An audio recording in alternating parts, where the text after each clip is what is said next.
apa? Makan apa? Ice cream. Oh.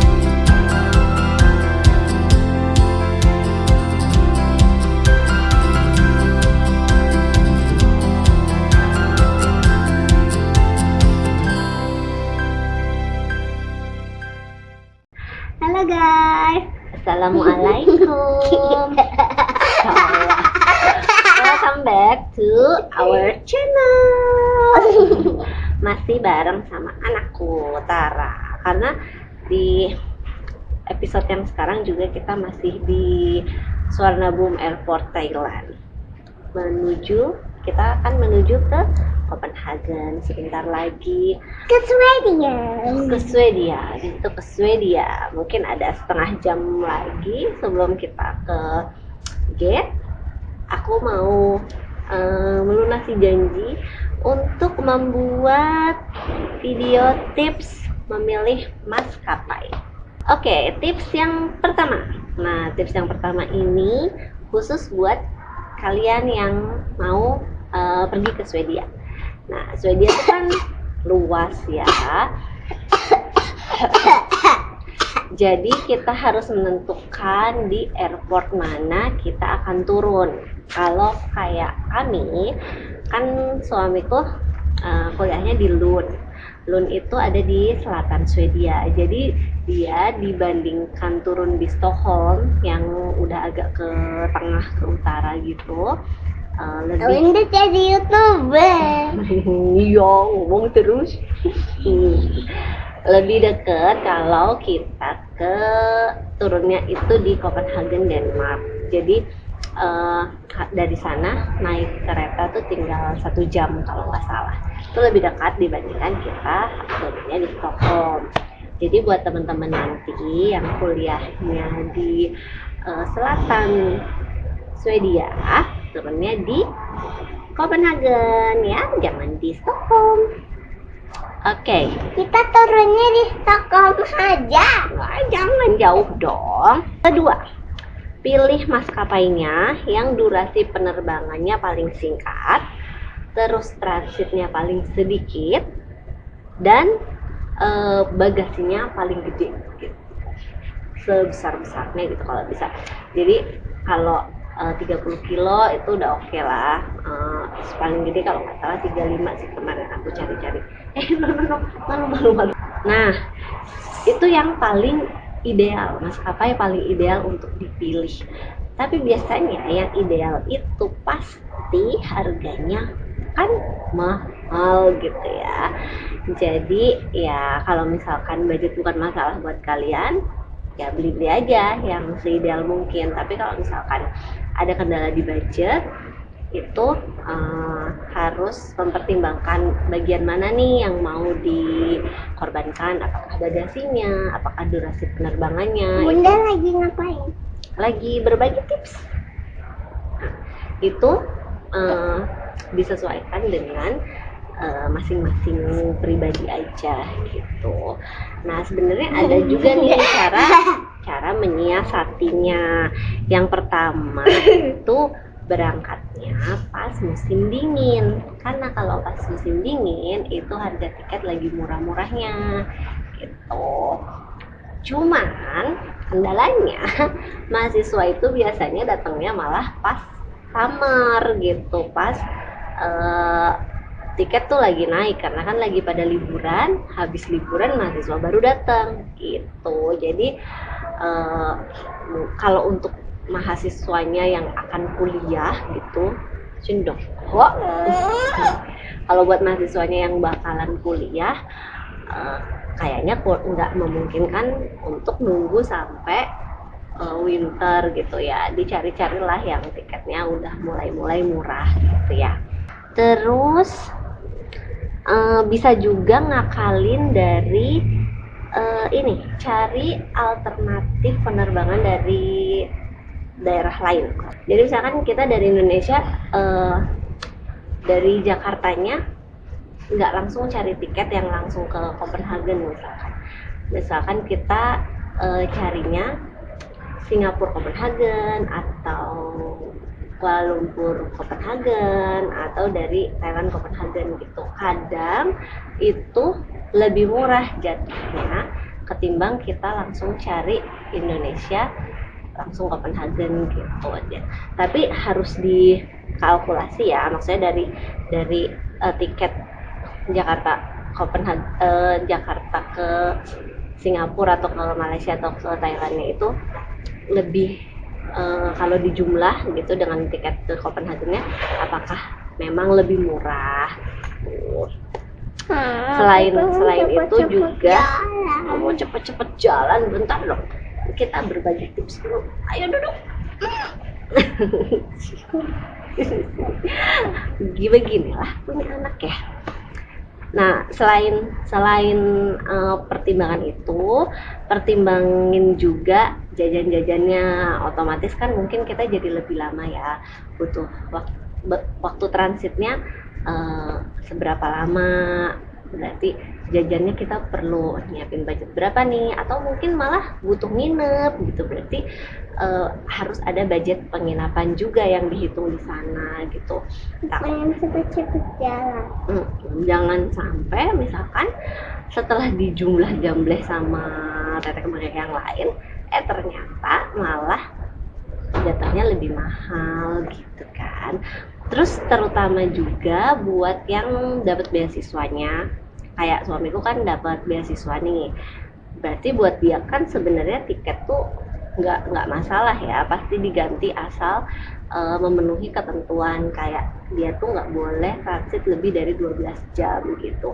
Nah misalkan pengen bareng-bareng sekeluarga gini cari yang murah gitu kan, terus ternyata kita harus transit lebih dari 12 jam, berarti kan tiket dari Jakarta ke Singapura atau Kuala Lumpur atau Bangkok ini kan nggak akan diganti gitu.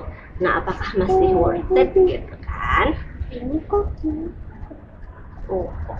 enggak gitu. Jadi itu harus dipertimbangkan juga gitu, apakah lebih untung atau malah lebih mahal.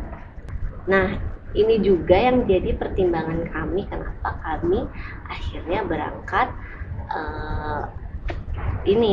misah gitu. Jadi suamiku dulu udah sebulan yang lalu, baru kami nyusul gitu sebulan kemudian, karena salah satunya tiket ini. Ada kelebihan kekurangannya ya untuk berangkat bareng atau nyusul gitu keluarga. Kelebihannya kalau berangkat bareng itu excitednya bareng. Jadi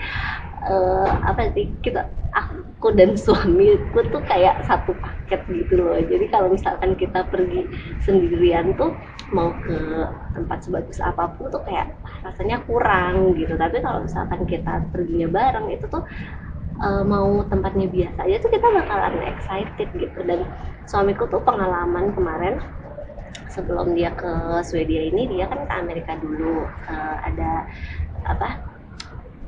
dapat inilah fellowship juga. Kalau mau cek YSEALI, nanti aku tulis ya di deskripsi kalau misalkan kalian tertarik buat ikutan juga. Jadi itu tuh beasiswa buat pengalaman magang selama kurang lebih 1 bulan di Amerika.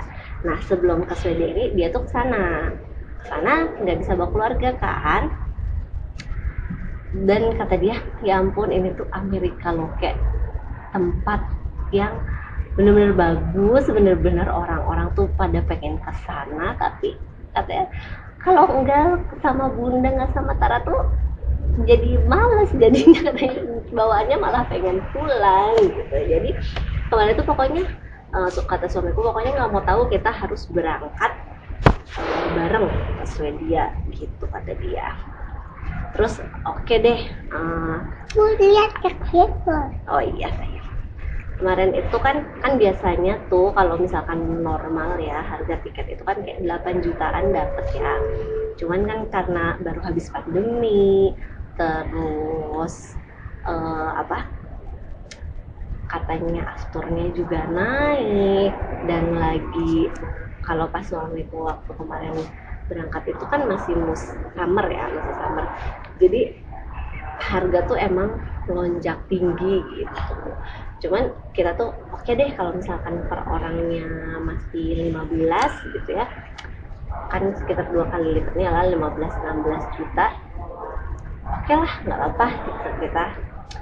Kita istilahnya beli pengalaman yang menyenangkan gitu, berangkat bareng gitu. Nah, tapi ternyata kendalanya juga adalah UT card kita itu belum sampai. Jadi kalau ke Swedia ini kita bisa berangkat tanpa visa. Jadi kalau kita udah punya UT card ini, nanti bakal aku jelasin di video yang lain ya. Kalau kita udah punya UT card ini, kita bisa berangkat aja tanpa visa. Kalau suamiku kemarin karena dia belum pegang UT card, dia jadi bikin visa lagi.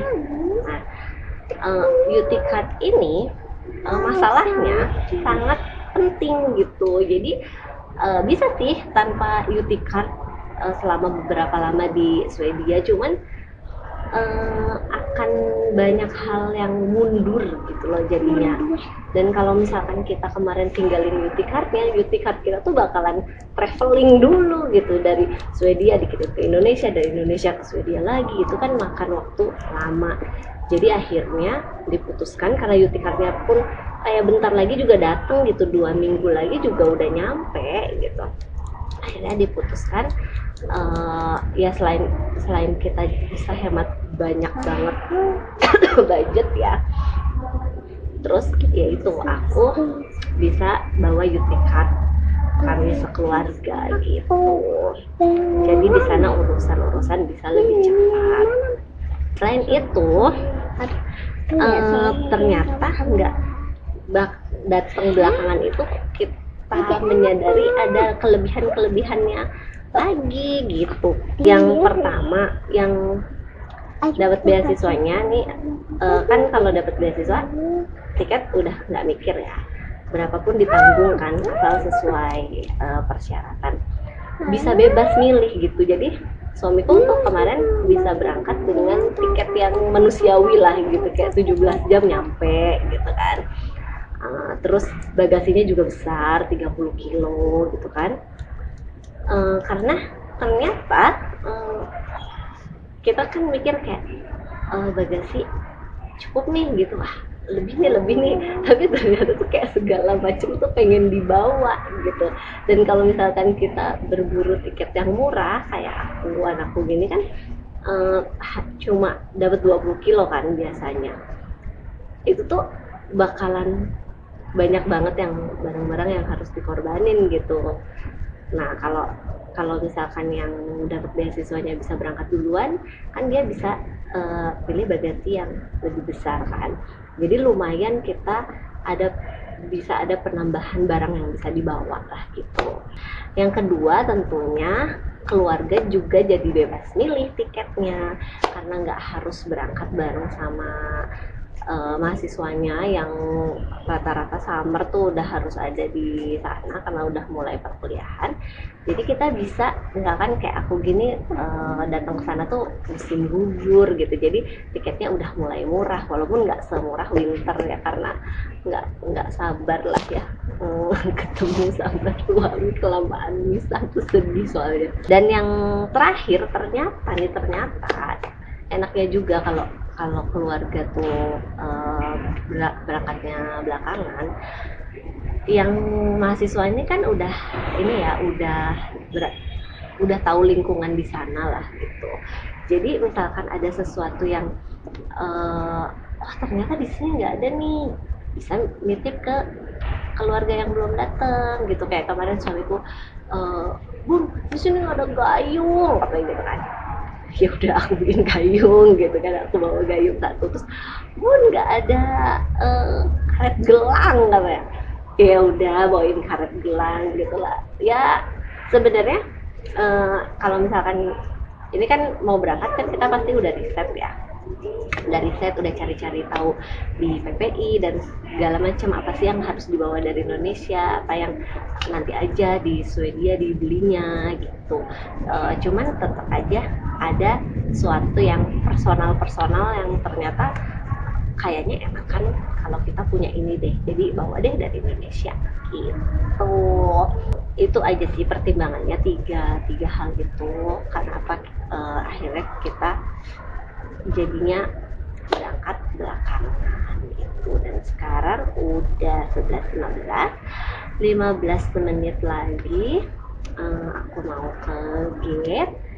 Jadi sekian dulu vlog kali ini. Jangan lupa di like, di comment, di subscribe, dan di share. Ayo, sini Tara nongol lagi.